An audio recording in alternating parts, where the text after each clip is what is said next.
진행해도 되겠습니까? 네. 파이팅이 넘쳐요, 아주. 시작할게요. 페이지는 132페이지부터 가고요. 우리는 7단원 인구를 우리가 지금 계속 하고 있습니다. 우리 지금 거의 2달 동안 인구만 하고 있죠? 네. 그래서 첫 번째 배웠던 주제가 인구 분포. 두 번째가 인구 이동.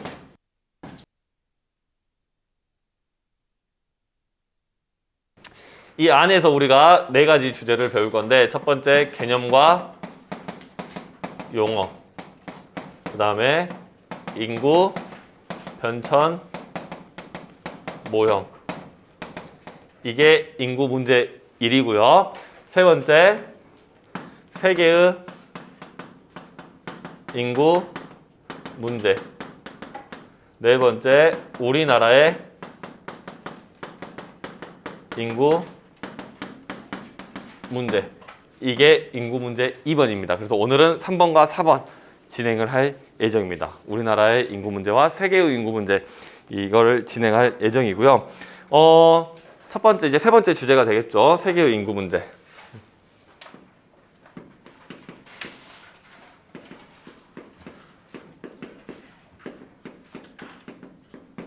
일단 세계의 인구 문제 들어가기 전에 우리가 약간만 우리가 전체적인 틀 한번 잡고 가면 틀을 한번 잡고 가보면 여기다가 살짝 삐져나올 주제니까 얘기할게요. 인구 문제 유형이 있겠죠. 인구 문제라는 거는 인구와 관련된 문제겠지. 근데 인구라는 게 뭐니? 사람의 수, 즉 사람의 수와 관련된 문제를 우리는 인구 문제라고 불러요. 그러면 이 인구 문제 유형은 2가지가 나오겠죠. 첫 번째, 적다. 너무 적거나, 두 번째, 많다. 너무 많거나. 그래서 첫 번째 인구 문제 유형이 뭐냐? 인구 과잉. 우리 보통 과잉 인구라고 불러요. 인구 과잉. 두 번째는요, 인구 부족과 관련된 개념입니다. 그러면 과잉과 부족을 가르는 기준점이 뭘까요? 없습니다. 그걸 가르는 기준은 없어. 그러면 뭘 기준으로, 뭘 중심으로 과잉과 부족을 얘기하냐? 인구를 부양할 수 있는 능력, 또는 그 사회의 경제를 유지하는 데 필요한 인구 수를 이야기하는 겁니다. 즉, 인구를 부양할 수 있는 능력보다 사람이 더 많다. 그럼 인구 과잉이고요. 그 사회의 경제를 유지하는 데 사람이 부족하다. 그러면 인구 부족과 관련된 문제라고 보시면 됩니다. 그럼 인구 과잉과 관련된 문제 뭐가 있을까? 일자리 부족. 그렇지, 일자리 부족. 또? 야, 일단 제일 큰 문제가 뭐야? 집이 없어요. 아, 배가 아픈 게 아니라 배가 고파. 잠깐 연기 한번 해보고 싶었습니다. 일단 기아와 빈곤 문제. 기아와 빈곤 문제. 그리고 집이 없고 일자리가 없는 도시 문제. 주택과 그리고 일자리가 부족한 이런 것들이 인구 과잉과 관련된 문제고요. 인구 부족과 관련된 문제 뭐가 있을까? 그렇지, 저출산. 저출산과 관련된 고령화. 일단 머릿속에 이렇게 카테고리를 과잉과 부족이라고 머릿속에 잡아 두셔야 됩니다. 알겠죠? 자, 그 다음에 인구 증감 유형이 있어요. 증감이란 증가하거나 감소할 수 있는 유형인데, 이게 2가지가 있습니다. 2가지. 일단 첫 번째가 자연적 증감. 두 번째는 사회적 증감이 있어요. 자연적 증감은 생물학적으로 늘어나고 줄어가는 걸 얘기합니다. 사람들이 할 수 있는. 사회적 증감은 사회적으로 증가하거나 감소할 수 있는 거야. 그래서 자연적 증감은 뭐와 관련되냐? 출생과 사망. 그 출산과 사망 또는 출생과 사망으로 보셔야 되고요. 사회적 증가는 이주 전입과 전출로 되겠죠. 이 개념을 여러분들 좀 잡고 시작하겠습니다. 자연적 증감은 태어나거나 죽는 거에 따라서 인구가 증가하거나 감소할 수 있고요. 사회적 증감은 이사를 오거나 이사를 가거나, 쉽게 생각하면 이 교실에서 사회적 증감이 일어나려면 어떻게 해야 돼? 전학을 오거나 전학을 가거나, 또는 자연적 증감이 일어나려면 누군가가 죽거나 누가 여기서 애를 낳거나. 이게 자연적 증감, 사회적 증감. 이해되신가요? 네. 이 개념은 여러분들 잡고 들어가도록 하겠습니다. 집어넣어도 되겠습니까? 일단 좀 빼놓고 수업 시작하고 이따가 갈 때 넣도록 하겠습니다. 그러면 세계의 인구 문제에서 세계를 우리는 2등분 시키죠? 네. 서양과 동양. 서양과 동양은 안 나오길 바랬는데. 자본주의, 공산주의 아니고요. 서양과 동양 아니고요. 남은 거 하나 더 있다. 제발 그것만 나오지 않기를. 북반구, 남반구, 나 방금 생각했는데. 북반구, 남반구, 동양과 서양, 제발. 그렇지. 선진국과 개발도상국, 개도국으로 나눈다라고 했습니다. 그래서 세계의 인구 문제는 개발도상국이 가진 인구 문제가 있고요. 선진국이 가진 인구 문제가 있습니다. 뭐부터 볼까요? 선진국. 그래, 선진국부터 봐봅시다. 그러면 첫 번째 선진국. 그러면 이 선진국이 가진 문제와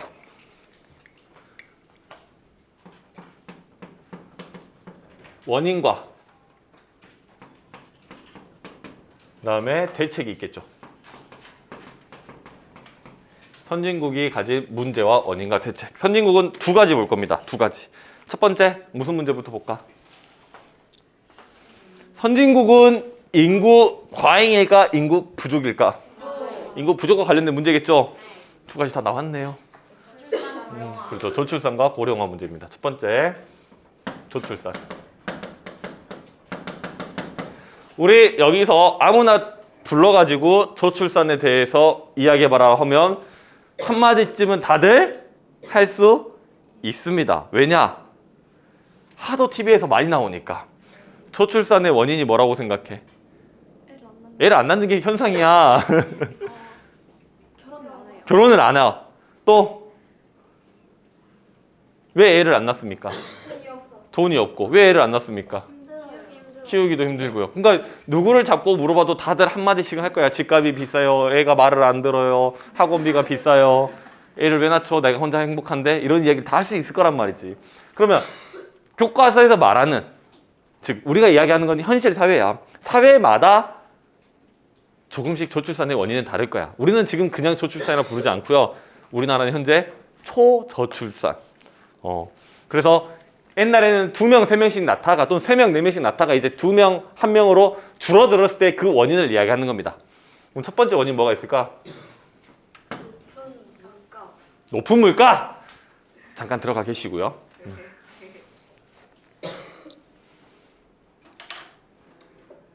자녀에 대해서 내가 바라보는 시야가 바뀌었어요. 가치관이 바뀌었어요. 자녀에 대한 가치관 변화. 이게 첫 번째 원인입니다. 이게 무슨 말이냐? 과거에 아이는 약간의 재산적인 가치로 경제적인 측면에서 아이를 바라봤어요. 내가 애를 낳아서 키워놓으면 날 도와 뭐라지? 일하지. 농사 짓고 일하고. 좀 더 키워놓고 내가 늙어가면 이 아이들이 나를 부양하고 나를 먹여 살릴 거야. 늙고 힘이 없어진 나를 먹여 살릴 거란 말이야. 그런 가치관으로 여러분들을 바라보고 나왔는데 현대 사회에서 여러분들이 경제적인 가치, 부모님에게 경제적인 가치가 있나요? 없죠. 여러분들 부모님이 내가 우리 딸 키워가지고 돈 벌어오게 해가지고 의사 만들어가지고 부자 돼야지, 판검사 만들어가지고 부자 돼야지, 이런 부모님 계십니까? 없어요. 여러분들은 그저 존재만으로도 사랑받는 존재죠. 눈빛이 여러분들 별로 부모님을 불신하는 눈빛인 것 같은데 현대 사회는 자식을, 자녀를 경제적인 수단으로 보지 않는다라는 겁니다. 오히려 여러분들은 돈을 많이 먹는 존재야. 여러분들 대략적으로 한 달에 돈이 얼마씩 들어갑니까? 뭐 대충 잡아보면 일단 100만 원 정도 잡읍시다. 여러분들 먹고 자고 학원 다니고 뭐 하는 거 100만 원 잡아봅시다. 그러면 여러분들 아주 심플하게 잡았을 때 중학생, 고등학생만 키우기에도 7,200만 원이야. 정말 심플하게 잡았을 때. 그럼 대학교 가면 돈 안 들어갑니까? 어릴 때는 돈 안 들어갑니까? 돈이 더 들어가죠? 난 분유가 그렇게 비싼 줄 몰랐어요. 분유가 한 통에 한 3만 원씩 한대. 너희들이 근데 뭐 많이 먹으면 하루에 한 통도 먹고 그러나 봐. 나도 안 키워봐서 잘 모르겠는데 그렇다고 합니다. 그러니까 부모 마음이지. 부모 마음이 좀 그렇죠. 내 자식에게 가장 좋은 거, 뭐 유기농, 친환경 이런 걸 주고 싶은 거지. 그러니까 막 옷도 막 그런 거 좋은 거 입고 순면 이런 거 입고 먹는 것도 많이 비싼 거 먹이다 보니까 막 유모차도 막 200만 원, 300만 원씩 한대. 500만 원짜리도 있고 돈이 많이 들어간다는 거지. 근데 그렇게 귀하게 키웠는데 여러분들은 초등학교 입학하자마자 학교 앞 문방구에서 100원짜리 불량식품 어쨌든 자녀에 대한 가치가 변하죠. 그러니까 여러분들은 투자 대상이 아니야. 경제적으로 돈이 많이 들어가는 대상이란 말이지. 즉 자녀 그 존재만으로도 여러분 사랑받는 존재로서 키우는 거지 여러분들을 경제적인 수단으로 바라보지 않는다라는 거야. 그러니까 옛날처럼 7명, 8명 낳을 필요가 없어. 1명, 2명 정도면 충분하다는 거죠. 자녀에 대한 가치관이 변했고요. 두 번째, 여성의 사회 진출이 있습니다. 여성의 사회 진출. 과거의 여성들은 사회에 진출하지 않았습니다. 교육도 안 시켜줘. 우리나라로 보면 50년대, 60년대, 40년대 태어나신 분들 보면 학교를 안 보냈죠. 할머니도 20 몇 년생인가 10 몇 년생인가 그러셨던 것 같아요. 근데 할머니도 글을 잘 못 읽으셨어요. 왜냐? 안 가르쳤으니까. 근데 이제 여러분들 학교 안 보냅니까? 여자라고? 어디 여자가 학교를 다녀! 이런 말 하는 사람 있습니까 요즘? 없죠. 여러분들도 학교 다니고 여러분들도 대학 가고 여러분들도 직장을 잡고 일을 할 거란 말이야. 여러분들 부모님 세대 때도 여러분들 어머님들 거의 다 일하시죠? 그런처럼 여성의 사회 진출이 가져온 긍정적인 면도 있어요. 과거에는 여성들이 사회 진출하지 않았기 때문에 산업화 시기에는 쓸 수 있는 사람이 한 명이었겠죠. 근데 여성까지 사회 진출하니까 인적 자원이 2배가 진입된 거야. 그러니까 경제 발전에 엄청난 효과를 가져옵니다. 일할 수 있는 인적 자원이 2배로 늘어났기 때문에. 근데 여자들이 사회 진출하면서 대학도 다니고 일자리를 찾고 하다 보니까 뭐가 늦어지죠? 결혼이 늦어져. 또는 결혼을 안 해. 우리나라 기준 현재 여성의 결혼 연령이 30살이 넘었어요.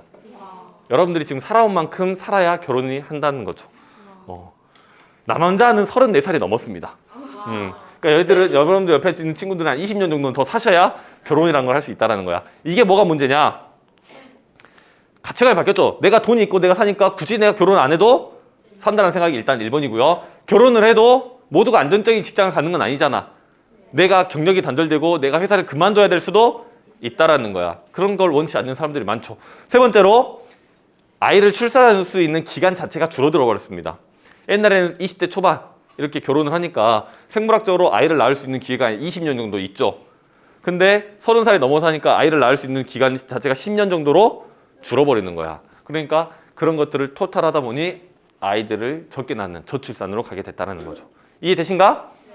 자, 그럼 대책은 뭐가 있을까? 네? 돈을 더 줘버려? 첫 번째, 출산 장려 정책을 펴니다. 돈을 주는 겁니다. 아이 낳으면 돈 주고, 지금 현재도 어린 아이들을 낳으면 돈을 주죠. 달달이 돈도 주고 여러분들 학교도 무료죠. 그리고 이번에도 여러분들 돈 준다 그러잖아. 이제 몇 명이 다자녀야? 2명부터 다자녀야. 2명부터. 옛날에 3명부터 다자녀였는데 이제 2명부터 다자녀입니다. 그러니까 여러분들 내가 외동이 아니다. 그럼 여러분들 모두 다 1학기에 50만 원, 2학기에 41만 원씩 돈을 받아가게 되죠. 이번에 바우처로. 그래서 출산 장려 정책 펴는 거야. 국가가 돈을 좀 지원해 줄게. 경제적으로 도와줄게. 애 좀 낳으십시오. 라고 하는 거지. 두 번째 대책은 뭐가 있을까? 천만 다행입니다. 천만 다행이에요. 여성의 사회 진출을 막아요. 이런 소리 안 나와서. 두 번째 방법 뭐가 있냐? 물론 이제 출산 장려 정책 안에는 일가정 양립 정책 같은 것도 있죠. 애를 낳아도 일을 다시 할 수 있게끔 이런 느낌 아주 여러 가지가 있습니다. 출산 장려 정책은. 두 번째 대책은 뭐냐? 우리가 자연적 증가를 못 시키네. 이걸 못 시키네. 뭘 하면 되죠? 못 들은 걸로 할게요. 자연적 증가보다 뭐 하면 된다? 사회적 증가를 시키면 되지. 이민 정책을 펴면 됩니다. 이민 정책, 즉 많은 사람들을 받아오면 됩니다. 어디서? 외국에서. 뭐 어디에서 오겠니? 우리나라 같은 경우는. 그렇지. 우리나라보다 환경이 좀 더 안 좋은데, 경제적 수준이 떨어지는데. 왜냐? 우리는 인구 이동 때 배웠죠? 인간은 어디로 가고 싶어 해? 좀 더 나은 곳으로 가고 싶어 하지. 그러니까 우리나라 같은 경우는 우리나라보다 좀 더 저개발 국가에서 오게 된다라는 거지. 그래서 현재 이걸 좀 진행하고 있다라고는 알고 있는데, 그래서 아마 여러분들이 부모님 나이 때쯤 됐을 때는 우리나라에서 10명 중에 1명 또는 20명 중에 1명은 외국인으로 추정을 합니다. 유출을 가면. 근데 이거를 약간 반감도 가지지. 왜냐? 인간은 본능적으로 나와 다른 것을 무서워하고 두려워하고 차별합니다. 그러다 보니 이게 늘어나면 사회 전체적인 갈등, 문화 갈등이 생길 수도 있다라는 건데, 그럼에도 불구하고 이민 정책을 실시하는 이유는 뭐냐? 현재의 인구 규모를 가지고는, 즉 우리가 지금 줄어들 인구 규모를 가지고는 지금 우리나라 경제 수준을 유지할 수가 없기 때문이지. 경제가 더 쪼그라들기 때문이지. 모두가 가난해지는 걸 원치는 않죠. 그러니까 이민 정책을 실시하게 된다라는 겁니다. 오케이? 자, 그럼 두 번째 문제 뭐가 있을까? 같이 따라와야 되는 거. 고령화. 그죠? 고령화 문제가 있죠. 저출산과 고령화는 뗄래야 뗄 수가 없죠. 저출산이 있으니까 고령화가 있는 거야. 저출산과 고령화는 같이 가는 겁니다. 왜냐? 애를 안 낳으니까 전체적인 사회가 늙어가는 거야. 이 사회 그대로 인구를 유지하려면 몇 명 정도 낳아야 된다 했죠? 2명보다 더 낳아야 돼. 스페어가 있어야죠. 3명이면 너무 많아요. 2.1명을 낳으면 됩니다.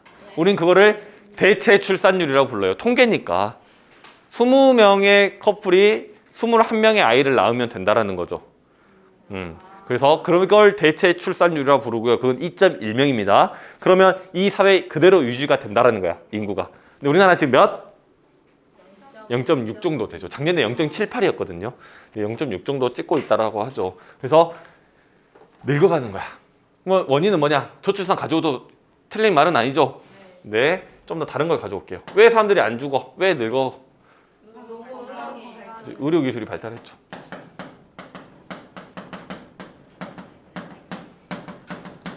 요즘은 장수의 기준이 좀 달라졌죠. 옛날 같은 경우는 우리나라 나이로 61, 만으로 60. 무슨 잔치를 펼죠? 환갑 잔치를 펼죠. 혹시 할머니, 할아버지 환갑 지나셨죠? 잔치했어요? 거짓말하고 있어. 아니야. 동네 사람들 불렀어요? 대단하시군요. 잔치하셨어요? 아니, 식구들끼리 밥 모여서 먹는 거 말고 친척들과 식구들끼리 모여서 말고 동네 사람들 우리 결혼식 하듯이 다 부르셨어요? 이게 잔치야? 다시 한번 물어볼게요. 그게 잔치예요? 했어요? 네. 대단하시군요. 여러분들 환갑 잔치를 잘 안 하죠? 요즘 60도 청춘이야. 청춘. 요즘 60도 청춘이라고 불러요. 그러니까 환갑 잔치, 옛날처럼 환갑 잔치, 돌잔치 하듯이 막 사람들 부르고 마을 사람들 부르고 결혼식 하듯이 막 불러가지고 하는 경우는 거의 없어요. 없다라고 하려고 했는데 있긴 있으니까 거의 존재하지 않습니다. 왜냐? 60도 옛날에는 오래 사셨는데 요즘은 60도는 누구나 다 살아. 몇 살 정도 살아야 오래 살아 요즘은? 그죠? 요즘 100세 정도 살아야 또 오래 사셨다라고 하죠. 그래서 여러분들 장례식장 가보면 보통 나이대가 어떻게 되셔? 그지? 90 거의 다 넘으시죠? 물론 이제 거의 할머니들이시죠? 할아버지들은 보통 70에서 80 정도 많이 있죠. 여러분들은 한 8, 90 정도까지 사시고 나는 한 70, 80 정도까지 어쩔 수 없어. 생물학적으로 여러분들이 더 오래 살아. 어쩔 수 없어. 내가 먼저 가서 기다릴게요. 알았죠? 자, 그러면 이런 고령화의 대책은 뭘까? 야, 늙은 게 문제야? 아니요. 일을 못해요. 그지? 이게 진짜 문제야. 일을 못해서 문제지. 늙어도 뭐 하면 돼? 일하시면 돼요. 그래서 우리는 이걸 일단 1번 노인복지정책이라고 합니다.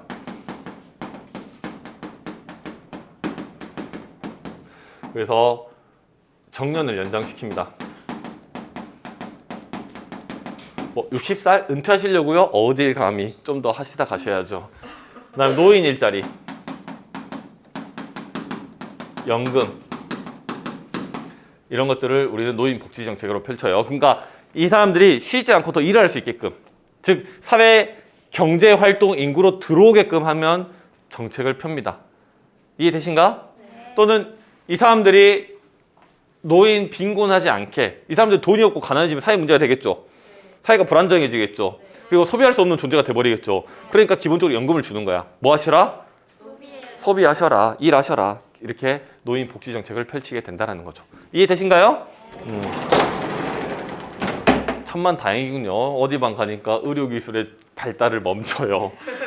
고려장 시켜요. 아유, 다행입니다, 여러분들. 잘 알아두시고요. 두 번째, 대도국으로 가겠습니다.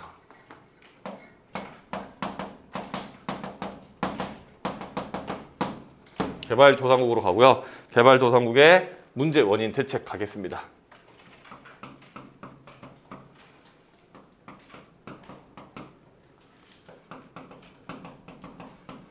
개발도상국의 문제 3개가 있는데 첫 번째로는 기아와 빈곤이 있습니다.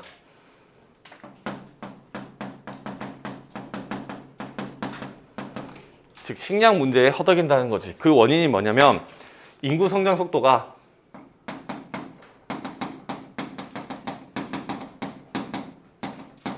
경제 성장 속도보다 빨라.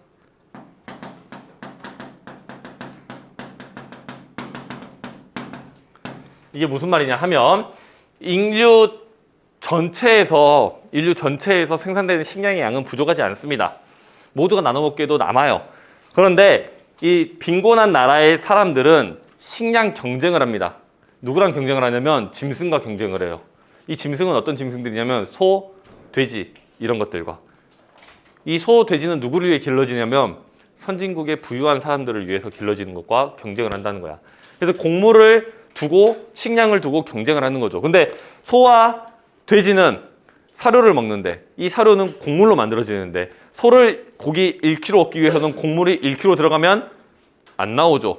5kg, 10kg를 넣어야 나온다는 거야. 즉 그러니까 빈곤한 나라의 사람들에게 갈 식량보다 소와 돼지, 즉 선진국 사람들을 위한 고기를 위한 소와 돼지를 키우는데 우선 먼저 가게 된다는 거야. 그래서 전 세계는 빈곤 문제가 발생하게 됩니다. 그러면 결국적으로 이 나라에서도 그러면 그 식량을 사올 만큼 돈이 있으면 되는 거 아닙니까? 라고 하는데 그 돈이 없어. 그 경제 성장 속도가 너무 느려. 쉽게 예를 들면 내가 혼자 100만 원 벌고 산다고 칩시다. 근데 내가 결혼을 했어요. 그러면 둘이서 얼마? 100만 원 벌고 산다고 칩시다. 둘이서 1인당 50원씩 쓰고 하겠죠. 그리고 애를 낳았어요. 애를 또 낳았어요. 낳다 보니까 8명 나왔습니다. 그러면 우리 식구는 몇 명이야? 10명이야. 내 월급은 얼마? 그 사이에 올라가지고 150만 원으로 칩시다. 그러면 1인당 15만 원 가지고 살아야 돼. 살 수 있어요? 못 살지. 즉, 그러면 난 월급이 500만 원, 1000만 원 돼야 되는데 내 월급 100만 원짜리가 500만 원, 1000만 원 되기가 쉬워요? 그렇죠. 그러니까 이겁니다. 인구 성장 속도가 너무 빠르니까, 경제 성장 속도가 너무 느리니까 빈곤과 기아 문제를 벗어날 수가 없다라는 겁니다. 그러면 대책은 뭐야? 방법이 있어요. 2가지. 이 친구를 내리거나 이 친구를 올리거나. 첫 번째는 뭐야? 인구 성장 속도를 내리는 방법. 에이 좀 그만 나! 이 사람들아 하면서 출산 억제 정책을 펴니다.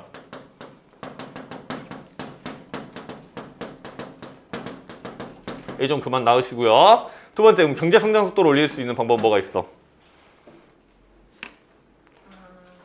우리는 이 인구를 책임질 수 있는 걸 인구 부양력이라고 하거든요. 인구 부양력을 향상시키는 방법을 씁니다. 첫 번째, 식량을 늘리기 위해서 농업의 기계화. 야, 언제적 사람이 해서 식량을 만드니 기계로 하자. 두 번째, 이 사람들 먹여만 두면 됩니까? 숨만 붙여두면 됩니까? 뭐 하셔야 되죠? 일하셔야죠. 일자리가 없으면 안 되겠죠. 그래서 일자리를 늘리기 위해서 산업화를 합니다. 그래서 인구 부양력을 향상시킬 수 있다는 거. 두 번째는 뭐냐? 기아와 빈곤, 그걸 넘어서 이제 도시 문제가 발생합니다. 도시 문제는 어떤 것들이냐면 주택도 부족하고요. 일자리. 일자리도 부족하고 환경도 오염되고 뭐 범죄 문제도 일어나고 이런 것들이야. 이 원인이 뭐냐? 개발도상국에서 심각하게 일어난 게 뭐지? 도시로 이촌양도. 여러분들 이거는 여러분들 입에 딱딱 붙어야 돼요. 이촌양도. 즉 시골을 떠나 촌락을 떠나 도시로 향했죠. 대책은 뭐야? 그만 와 이제 좀 거기 살아 좀 싫어 여기 너무 구렸어 라면서 도시로 간단 말이야. 어떻게 해주면 돼? 야 그럼 거기 살기 좋게 해줄게. 촌락의 생활 환경을 개선하는 방법이 있겠죠.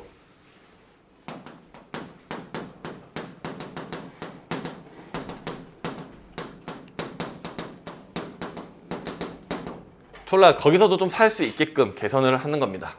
세 번째, 이거는 모든 개발도상국에 생기는 문제는 아니고요. 몇몇 아시아권에 유교 문화권에서 생기는 문제인데 성비 불균형 문제가 있습니다.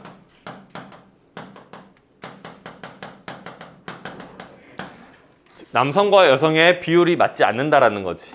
그 원인이 뭐냐면 남아 선호 사상 때문에 그래요.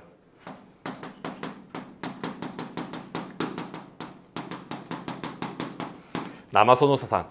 이게 우리나라에서 90년대 때 초중반까지 매우 극심했거든요. 지금은 없어졌어요. 오히려 요즘은 남아 선호가 아니라 여아 선호 사상이죠. 우리 엄마가 늘 한탄스러워합니다.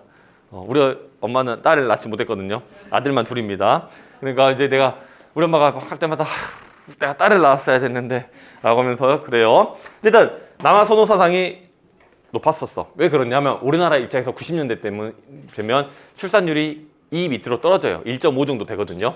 그럼 떨어지면서 이왕 사람들이 낳을 때 뭘 낳고 싶은 거야? 그지? 하나 둘 낳을 거. 이왕 낳을 거 남자 아들을 낳고 싶다는 거야. 그래서 남아 선호 사상이 있었죠. 그래서 이거에 대한 대책은 뭐냐? 인식 개선. 이라고 쓰지만 시간 지나면 다 해결이 됩니다. 봐봐 우리나라 해결됐잖아. 2000년대 들어와서 남아 선호 사상 싹 사라졌어요. 성비 불균형 싹 사라졌어. 근데 선생님 어릴 때는 그런 캠페인도 있었어요. 이런 거 인식 개선하고 선생님이 막 그래. 말 잘 들으면 여자 짝꿍 시켜줄게. 왜냐면 교실에 한 60%는 남자야. 40%는 여자야. 그러니까 남자애들이 훨씬 많다는 거지. 그럼 이제 뭐 말 안 들으면 남자 짝꿍 시켜주고 말 잘 들으면 여자 짝꿍 시켜주고 그런 것들이 있었다라는 거 이해하시겠죠? 그래서 이렇게 세 가지 우리가 한번 살펴봤습니다. 이제 뭐 봐야 되지 우리가? 우리나라를 보셔야 되겠죠. 빠르게 지우고 가겠습니다. 저걸 빼봤자. 네 번째, 우리나라의 인구 문제입니다. 우리나라 인구 문제는 뭘 기준으로 볼 거냐면 시기를 기준으로 볼 겁니다. 시기. 그래서 1960년대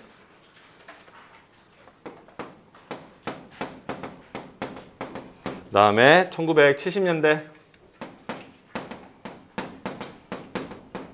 그다음에 1980년대 1990년대 2000년대 이후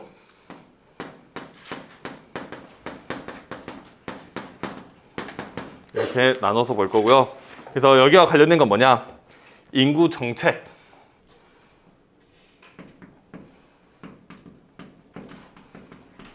그다음에 표어와 포스터들이 좀 있습니다.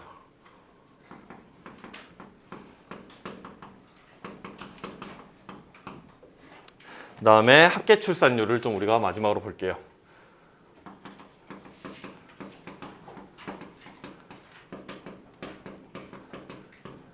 포스터는 내가 영상에다가 삽입해 놓겠습니다. 참고하시면 될 것 같고요. 60년대 출산 정책은 억제였을까 장려였을까? 우리나라 개도국이잖아 이 당시. 출산 억제. 70년대는요? 고민하지 마. 우리나라가 장려 정책 펴는 거는 얼마 안 됐습니다. 출산 억제. 80년대 이제 출산 억제. 거기 하나 더 들어와. 출산 억제도 하는데 남아 선호 반대합니다. 남아 선호만 하지 마. 나을 거 같이 나와라 하면서 하고요. 90년대 때는 출산 억제 정책이긴 한데 여기까지는 적극적 억제는 아니야. 그래서 남아 선호하지 마세요. 이러다가 갑자기 2000년대 이후부터 갑자기 급 유턴합니다. 뭘로? 애 좀 낳으십시오 국민들. 출산 장려 정책을 펴게 돼요. 억제 하다가 갑자기 애 좀 낳으십시오 라고 이야기를 하는 겁니다. 그래서 이 당시에 관련된 표어들이 좀 있는데 60년대에 무슨 이야기를 하냐면 덮어놓고 나타보면 거짓골을 못 벗는다라고 되어 있어요. 덮어놓고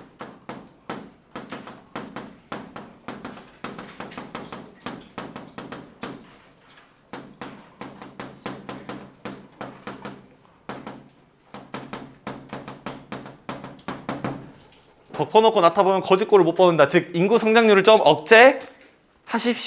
경제 성장이 안 되니 인구 성장을 좀 억제하십시오. 그래서 이런 거 있고요. 그 다음에 적게 낳아 잘 기르면 부모 좋고 자식 좋다라고 되어 있습니다. 그런 표현을 이야기했어. 이 당시 가치관을 한번 생각해봐. 자식도 좋고 부모도 좋대. 적게 낳아서 잘 기르면 많이 7, 8 낳아가지고 거짓골로 키우지 말고 2, 3명만 낳아가지고 공부시키고 잘해라. 애들 그래서 공부 잘해서 판검사 되고 좋은 데 들어가면 니도 호강하는 거 아니냐라고 이야기하는 거야. 무슨 가치관이 들어가 있어? 자녀에 대한 경제적인 수단으로서의 가치관이 어느 정도 들어간다라고 보시면 되겠고요. 그 다음에 70년대 때는 무슨 내용이 들어가냐? 딸아들 구별 말고 둘만 낳아 잘 기르자.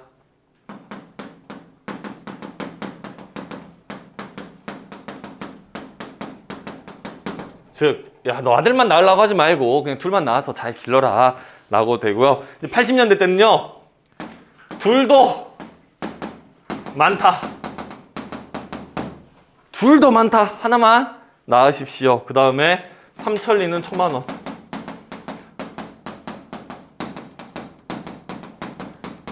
이런 포스터는 여러분들 영상에다 보여놓을게요. 삼천리는 1000만 원. 우리 이제 한반도가 꽉 찼다라는 거야. 지금 꽉 찼으니까 애 좀 그만 낳고 그만 줄여주십시오 하고요. 90년대 아까 이야기했죠.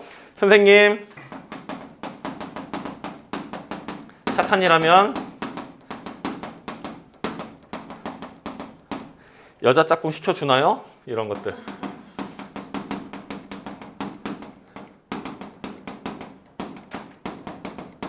이런 이야기를 하고요. 급 변동합니다.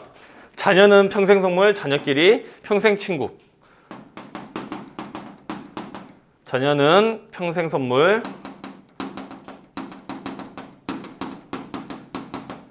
그 다음에 자녀끼리 평생 친구.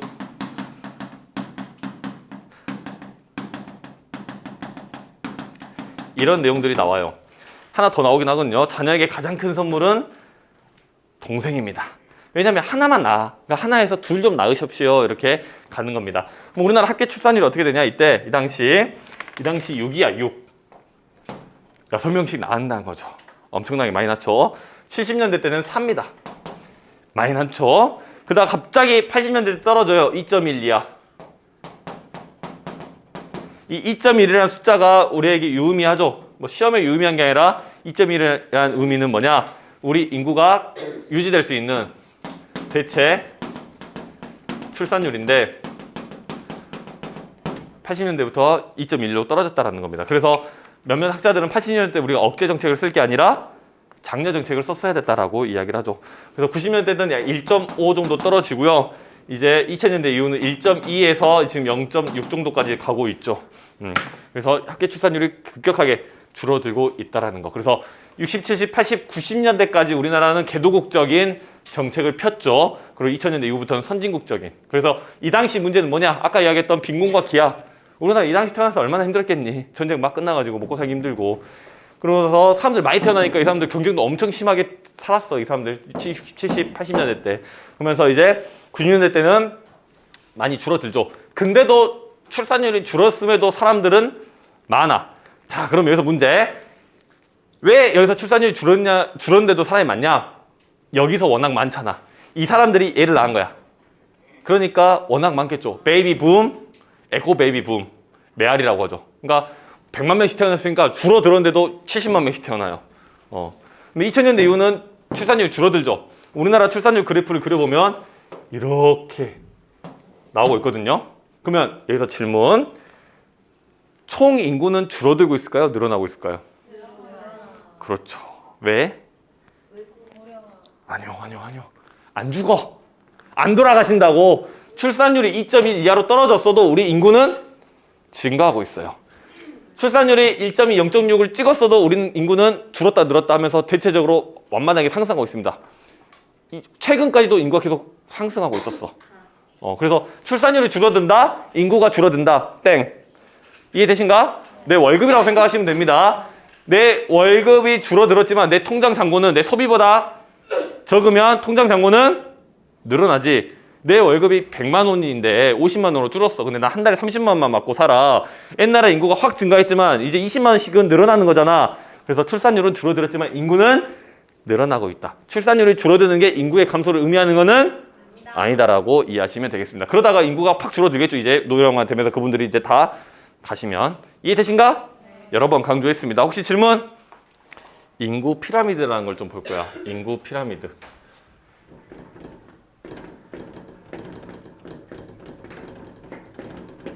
인구 피라미드. 인구 피라미드. 피라미드는 여러분들 들어보셨죠? 피라미드가 뭐야? 이집트에 있는 높게 쌓아져 있는 건축물이라고 보시죠. 그래서 인구 피라미드도 인구를 연령별로, 성별로 구분을 해가지고 층으로 쌓아놓은 거를 우리는 인구 피라미드로 합니다. 그래서 교과서에는 페이지 134페이지에 좀 그림이 좀 나와 있고요. 참고하시면 되겠고, 그래서 인구 피라미드를 우리가 좀 살펴보면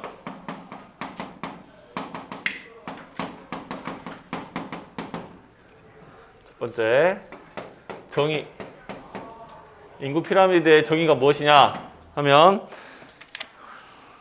인구의 성별,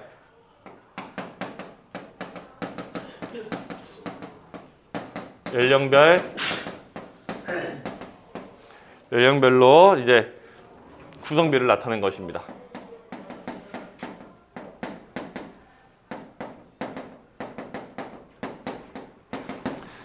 성별, 연령별, 구성비를 나타낸 것인데, 이렇게 보시면 여러분들 조금 어려울 수도 있으니까 그림을 그려서 보시면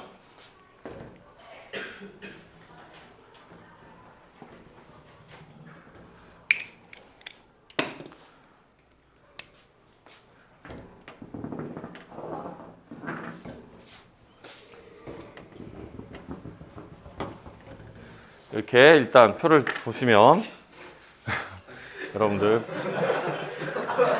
집중하세요. 보통 왼쪽이 남성,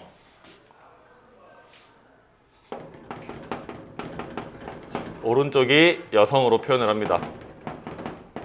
남성과 여성으로 표현하고요. 여기는 그럼 위에는 뭐냐? 연령입니다. 연령으로 나타내요. 그럼 여기는 뭘까? 몇 살일까? 0살이게 되겠죠. 그래서 이거에 따라서, 즉 성별로 일단 구분을 했죠. 남성과 여성. 그럼 연령별로 어떻게 구분하냐? 여기는 5살 단위로 보통 구분을 합니다. 5살 단위. 여러분들 134페이지 모토에 보시면 0에서 4, 5에서 9, 10에서 14 이렇게 되어 있죠. 그래서 0에서 4, 5에서 9 이렇게 뚝뚝뚝뚝뚝뚝뚝 나오는 거야. 그래서 남성과 여성의 퍼센트지를 보깁니다. 퍼센트지. 그래서 만약에 5에서 9세가 10%까지 있다. 그럼 여기다가 점을 찍어주는 거야. 또는 이제 0에서 4세가 15%다. 이런 식으로. 이해되신가? 그래서 이 연령별로 얼만큼의 인구가 구성이 되어 있는지, 그 다음에 성비가 얼마나 되어 있는지를 나타낸 그래프가 인구 피라미드라고 부릅니다. 이해되신가? 인구 피라미드는 어느 한 시점에 한 국가나 어느 한 특정 지역의 성비와 연령별, 성별, 구조를 볼 수 있는 거야. 즉, 인구 피라미드를 통해서 우리가 알 수 있는 게 뭘까?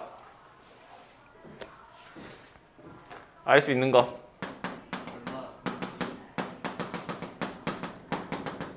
한눈에 딱 봤을 때, 아, 어느 나이대가 많구나, 어느 나이대가 적구나 라는 걸 알 수가 있겠죠. 그래서 첫 번째로 알 수 있는 것은 인구 구조를 알 수 있습니다. 나이가 많은 노년층이 많은지 젊은 유소년층이 많은지 이것들을 구조를 알 수가 있고요. 두 번째로 알 수 있는 것은 성비를 알 수 있습니다. 성비. 남성이 많은지 여성이 많은지 즉 남성과 여성의 비율 즉 성비를 알 수 있고요. 세 번째로는 부양비를 알 수가 있습니다. 부양비는 청장년층 분의 유소년 그리고 노년층 이걸 우리는 총부양비라고 불렀죠. 그래서 청장년층의 인구 비율을 계산을 하고요. 노년층과 유소년층의 나이를 인구 구조를 수를 비교를 하면 우리는 부양비를 알 수가 있다. 즉 특정 사회의 정확한 부양비보다는 얼만큼 부양을 해야 되는가 즉 노년층을 부양을 많이 해야 되는가 유소년층 부양을 많이 해야 되는가 이것들을 알 수가 있게 되죠. 그러면 이거를 통해 알 수 있는 게 있으면 세 번째 알 수 없는 것도 있죠. 또는 특정한 정보가 주어져야 알 수 있는 것들이 있습니다. 기본적으로 모른다라고 보시면 되겠죠. 알 수 없는 것. 이 비율 그래프를 보고 알 수 없는 게 뭘까? 그렇지. 누구야? 훌륭합니다. 훌륭해. 몇 명인지 절대값을 알 수가 없어요. 전체 인구수 또는 그 연령별 인구수를 우리가 알 수가 없어. 우리가 알고 있는 거는 이 사회 전체 인구가 아닌 이 사회에서 얼만큼 그 나이대가 비율을 차지하고 있는지를 알고 있는 거잖아. 그래서 전체 인구수는 따로 주어지지 않는 이상 알 수가 없다. 만약에 전체 인구수가 주어졌다. 그러면 특정 나이대 인구수를 알 수가 있겠죠. 그래서 일단 기본적으로 주어지지만 않으면 알 수 없다라고 인구수는 보시면 되겠고요. 두 번째 어떤 걸 알 수가 없냐? 나이를 알 수가 없겠죠. 평균 연령.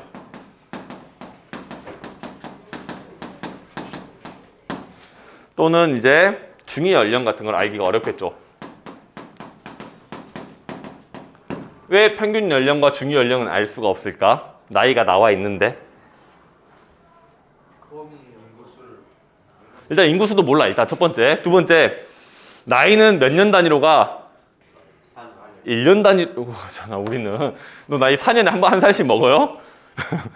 우리는 1년에 한 살씩 먹지. 근데 얘네들은 몇 살 단위로 돼 있어? 5살 단위. 만 나이야. 우리 이거 다 5살 단위로 되어 있단 말이야. 5년씩 묶여 있으니까 요 안에서 5살이 많은지 6살이 많은지 7살이 많은지 8살이 많은지 9살이 많은지 알 수가 없죠. 그러니까 평균 나이를 알 수가 없다라는 거 알아주시면 되고요. 세 번째로 보시면 그래서 이거를 종합적으로 보시면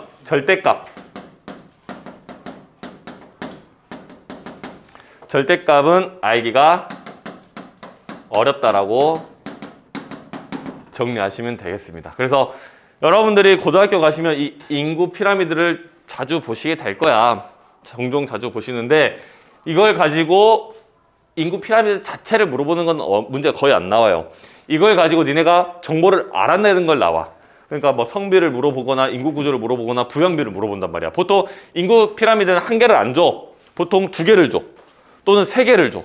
그래서 A, B, C 또는 가, 나 이런 식으로 줘서 서로의 인구 구조를 비교하거나 성비를 비교하거나 부양비를 비교하는 문제를 내지 절대값은 알아두기 어렵다. 그래서 절대값을 물어보는 거는 안 나온다. 왜? 알 수가 없으니까. 만약에 여기 인구는 1억이야. 여기 인구는 1000만이야. 하지만 비율로 나타내면 인구 피라미드가 나오겠지. 근데 거기에서 인구수나 연령이나 이런 거 물어볼 수는 없다. 이해되신가?